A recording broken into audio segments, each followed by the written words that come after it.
welcome to Freedom Watch, Alex. What are you talking about today? Ladies and gentlemen, do not adjust your set. Infowars.com and PrisonPlanet.tv bring to you another weapon in the fight for freedom. Because there's a war on for your mind, we present the DVD Arsenal. Last time I brought up troops on the streets, you were giggling about it. But I know you're a news hound because you're usually informed on everything I bring up. Are you aware that the Army War College, Northcom, and others have announced they're going to have 20,000 combat troops to engage the American people, and the Army War College says that their new mission will be to suppress civil unrest inside the United States? And that's what government and leaders have been doing since the beginning of time. Television is not something to be entertained with. It's the greatest tool the elite have ever had. They're finally going for broke because now they can't cloak it anymore. They've got to come out in the open. No, there was always a time when what they were doing covertly had to break the surface because they want to change society. So we have to eventually see it in our face. It's a honeycomb of corruption and just bureaucratic BS and red tape. And one of the staggering things you came across when you talked to some of these individual victims of mind control, but they had this enormous affection for their controllers who were abusing them on one level. It's a very strange psychological trait, but that's what we're seeing on a mass level.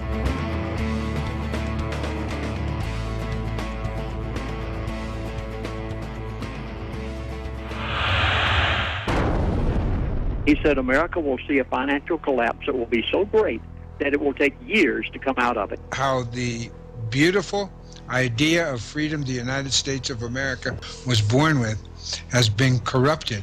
We have to have a wake-up call to take back the powers that supposedly are ours. The local police and others, through the threat integration centers, basically move in under Northcom with FEMA camps. I am aware of what you're talking about with the FEMA camps. What's most particularly disturbing about that is that they're going to be on former military bases. In addition to that, there's some very eerie similarities between using pastors to pacify people, as happened in Nazi Germany.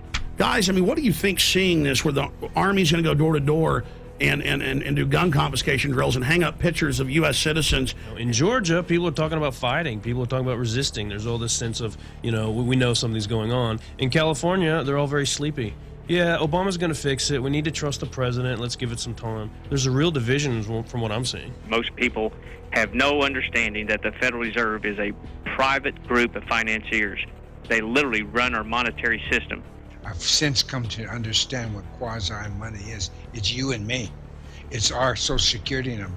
It's what enslaves us to all these financial packages the bankers who are running the world have put together.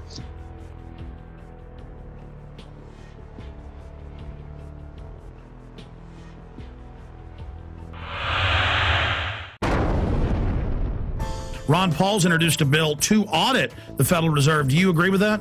Oh, absolutely. Absolutely.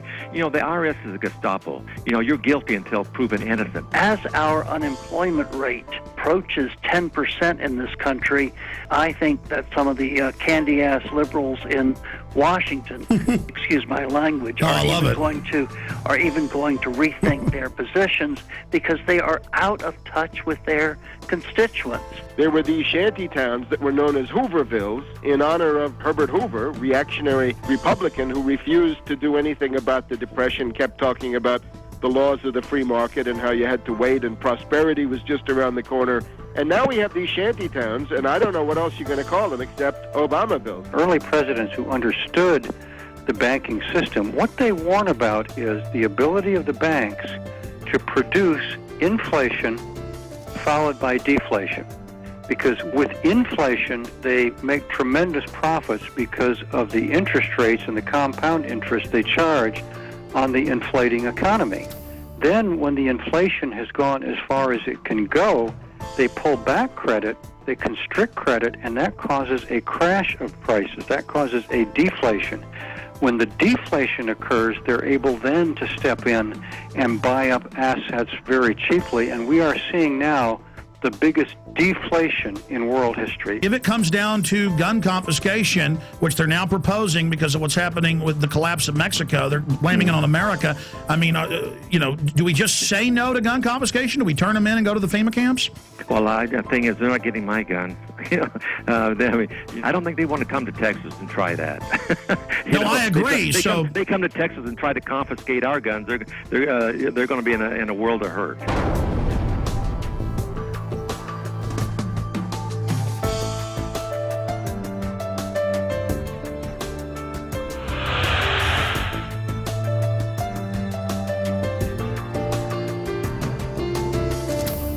Screens, and we sell Alex Jones videos and do a little bit of locksmithing and do all kinds of things. You even sell guns. We even oh God, a rabble slave with a weapon. Disarm him. Get the guards. Disarm him immediately.